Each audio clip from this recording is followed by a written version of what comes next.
आज का हमारा टॉपिक है सर्वनाम, प्रोनाउन। ठीक है, सर्वनाम क्या होते हैं?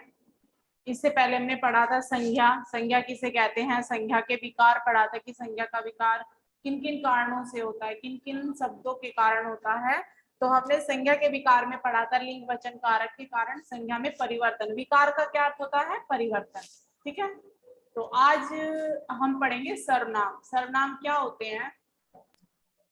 संज्ञा के स्थान पर प्रयोग किए जाने वाले शब्दों को सर्वनाम कहते हैं। यहाँ पर देखिए, संज्ञा शब्दों के स्थान पर प्रयोग किए जाने वाले शब्दों को सर्वनाम कहा जाता है। जैसे मैं, हम, आप, तुम, वह, वे, कोई, कौन, क्या आदि। सर्वनाम शब्द का अर्थ क्या होता है? सर्वनाम शब्द का अर्थ होता है सबका नाम। सर्व मीन्स सबका, नाम मीन्स नाम। ठीक है, तो सर्वनाम का अर्थ होता है सबका नाम। ठीक है, ऐसे शब्द किसी भी संज्ञा शब्द के लिए उसका नाम बन जाते हैं। मतलब जो हम सर्वनाम शब्द प्रयोग करते हैं ये किसके स्थान पर हम प्रयोग करते हैं? संज्ञा के स्थान पर। तो ये वहां पर क्या काम करते हैं? संज्ञा के स्थान पर आकर क्या काम करते हैं? ये अपना संबंध संज्ञा से जोड़ते हैं। ये क्या करते हैं? अपना संबंध संज्ञा से जोड़ते हैं, मतलब उसका प्रतिनिधि करते हैं, प्रतिनिधित्व करते हैं उसका, उसके स्थान पर आकर उसी का ही संबंध अपने साथ बताते हैं। ठीक है, ये तो थी सर्वनाम की परिभाषा। ठीक है, सर्वनाम शब्द संज्ञा शब्दों की जगह आकर उनके नाम का या प्रतिनिधि के रूप में कार्य करते हैं। ठीक है, उनके नाम का या उनके प्रतिनिधि के रूप में कार्य करते हैं। संज्ञा शब्दों के बार बार प्रयोग से भाषा को असहज नहीं होने देते। ये संज्ञा शब्दों के स्थान के बार बार प्रयोग से भाषा को असहज नहीं होने देते। अगर हम संज्ञा, जैसे मान लो मोहन है, और अगर हम मोहन को बार बार उसमें वाक्यों में प्रयोग करेंगे तो जो हम पढ़ रहे हैं वो बिल्कुल अच्छा नहीं लगता है, असहज हो जाता है। तो इनका काम क्या है कि ये सर्वनाम संज्ञा शब्दों के स्थान पर आकर उस भाषा को सहज बना देते हैं। ठीक है, सर्वनाम शब्दों के 6 भेद होते हैं। ठीक है, पुरुषवाचक सर्वनाम, निश्चयवाचक, अनिश्चयवाचक, प्रश्नवाचक, संबंधवाचक और निजवाचक। ठीक है, पुरुषवाचक सर्वनाम क्या होते हैं? पुरुषवाचक सर्वनाम, जो सर्वनाम शब्द पुरुषवाचक में क्या होता है? जो सर्वनाम शब्द बोलने वाले यानी स्वयं के लिए, अपने बोलने वाला खुद, जैसे मैं, हम। ठीक है, सुनने वाले तुम, आप। ठीक है, अन्य व्यक्ति के लिए जैसे वे, वह, है ना। तो ये जब जहां पर इन शब्दों का प्रयोग होता है तो वहां पर पुरुषवाचक सर्वनाम होता है। ठीक है, अब पुरुषवाचक सर्वनाम के भी 3 भेद होते हैं। ठीक है, यहाँ पर देखिए नीचे दिया है, मैंने आपको उन पर इतना गुस्सा करते पहली बार देखा। मैंने यहाँ पर शब्द आया है, तो यहाँ पर किसके लिए प्रयोग किया है? अपने लिए, अपने लिए प्रयोग किया है, बोलने वाले के लिए, बोलने वाले के लिए प्रयोग किया है। मेरे कहने पर आप उन्हें क्षमा करें। मेरे कहने पर यानी मेरे तो अपने लिए हो गया, आप दूसरे के लिए हो गया है, और उन्हें तीसरे के लिए हो गया है, अन्य व्यक्ति के लिए हो गया है। ठीक है, मेरे स्वयं के लिए हो गया है, और आप दूसरे व्यक्ति के लिए हो गया, सुनने वाले के लिए, और उन्हें तीसरे व्यक्ति, अन्य व्यक्ति के लिए हो गया है। ठीक है, इस तरह पुरुषवाचक सर्वनाम के भी 3 भेद होते हैं। उत्तम पुरुष, ठीक है, उत्तम पुरुषवाचक सर्वनाम, मध्यम पुरुषवाचक सर्वनाम,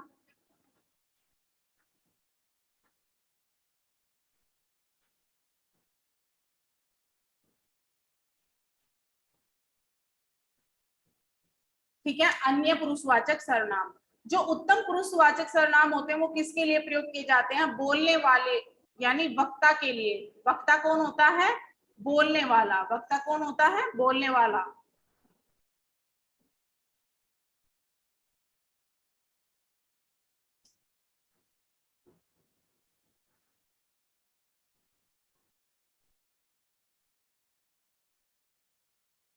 तो ये है पुरुषवाचक सर्वनाम के भेद तीनों, उत्तम, मध्यम और अन्य।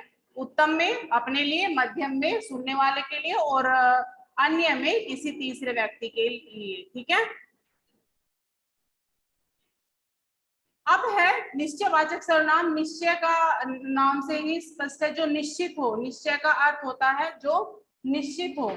ठीक है, जो सर्वनाम शब्द पास या दूर की वस्तु की ओर संकेत करते हुए उनका निश्चित बोध कराते हैं। मतलब निश्चित कि हाँ यह बिल्कुल कंफर्म है, उसके लिए हम निश्चित हैं बिल्कुल कि हाँ ये चीज है। ठीक है, तो उन्हें हम निश्चयवाचक सर्वनाम कहते हैं, या संकेतवाचक सर्वनाम भी कहते हैं। निश्चयवाचक सर्वनाम को हम संकेतवाचक सर्वनाम भी कहते हैं, जैसे यह, वह, वे, इनसे, ठीक है, बने अन्य आदि शब्द आदि। ठीक है, जैसे उस उद्यान को देखो, वह कितना सुंदर है। मतलब वह हम संकेत करके बता रहे हैं, वह यानी हमें पता है कि वह है। ठीक है, वह तुम्हारी पुस्तक नहीं है, शायद यह है। हम निश्चित रूप से कह रहे हैं ये हमारे खिलौने हैं, तुम्हारे खिलौने तो वे हैं। ठीक है, तो यहाँ पर क्या हो गया, निश्चयवाचक सर्वनाम। ठीक है, एक्सक्लूसिव मैम,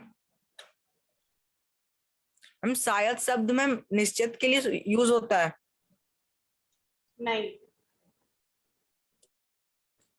ठीक है, अनिश्चयवाचक सर्वनाम में जिन सर्वनाम शब्दों में अपनी संज्ञाओं के बारे में निश्चित पता नहीं होता है उन्हें हम अनिश्चयवाचक सर्वनाम कहते हैं, जैसे कोई, किसी, कुछ आदि। है ना, कुछ शब्द निर्जीव वस्तुओं संज्ञा शब्दों के स्थान पर आता है और कोई सजीव वस्तुओं संज्ञा शब्दों के स्थान पर आता है। ठीक है, कुछ निर्जीव संज्ञा शब्दों के स्थान पर आता है और कोई सजीव संज्ञा शब्दों के स्थान पर आता है। जैसे कोई घर के बाहर रखा गमला तोड़ गया, कोई घर के बाहर रखा गमला तोड़ गया।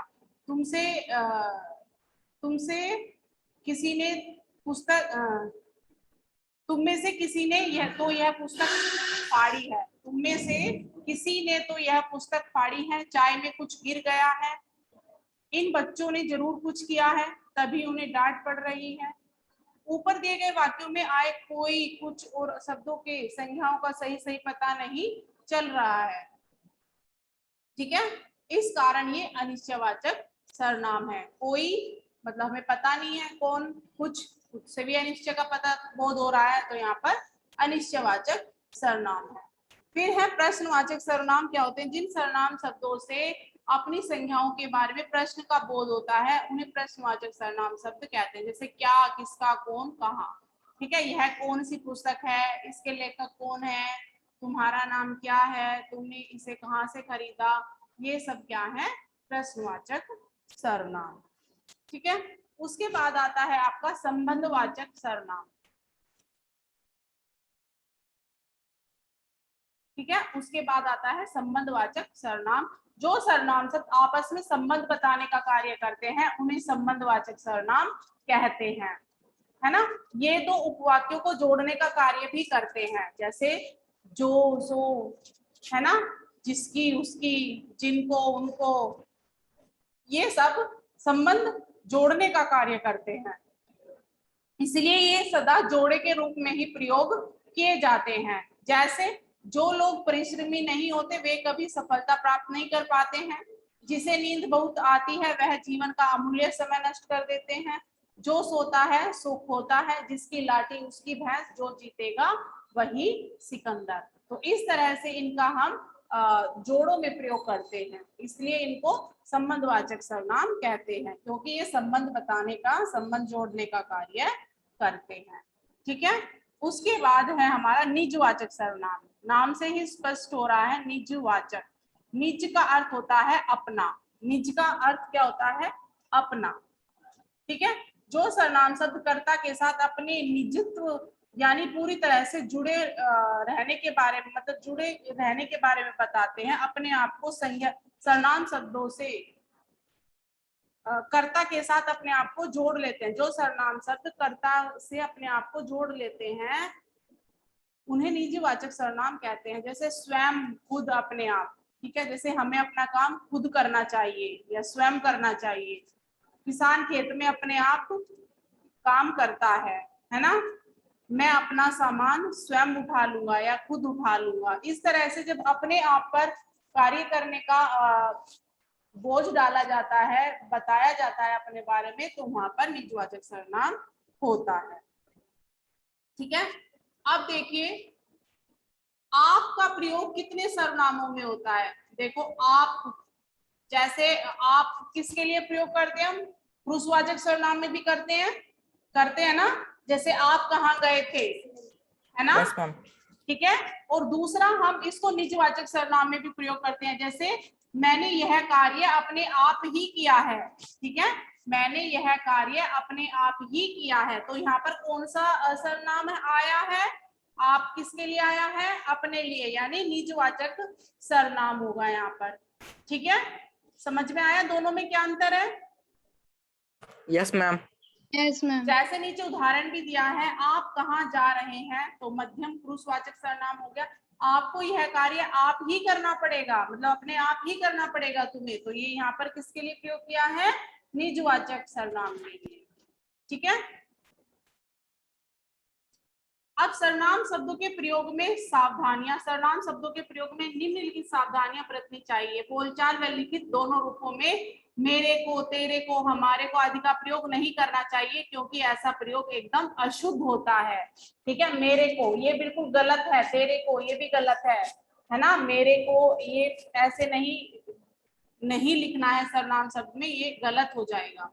ठीक है, लिखित रूप में वो का प्रयोग नहीं करना चाहिए, इसके स्थान पर एक वचनकर्ता के लिए तथा बहुवचनकर्ता के लिए या आदर देते समय वे का प्रयोग किया जाना चाहिए। जैसे वो घर पर जा रहा है, मतलब गलत हो गया ये, वो नहीं, वे घर पर, वह घर पर जा रहा है।